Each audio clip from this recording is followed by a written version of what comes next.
Baiklah, sekarang kita akan menentukan nilai X untuk keempat segitiga ini.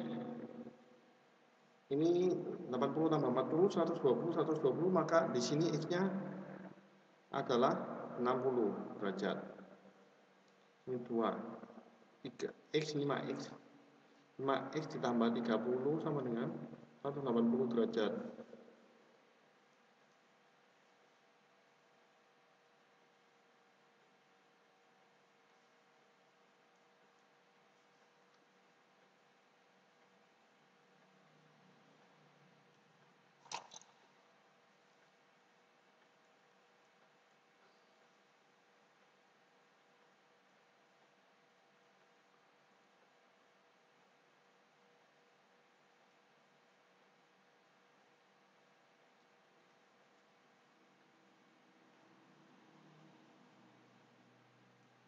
X tambah 50 sama dengan 10, 2, X sama dengan 130,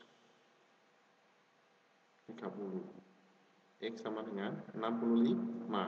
Kalau yang ini 3X tambah 5X ditambah X, 9X sama dengan 180, X sama dengan 20 derajat. Oke, makasih, semoga bermanfaat.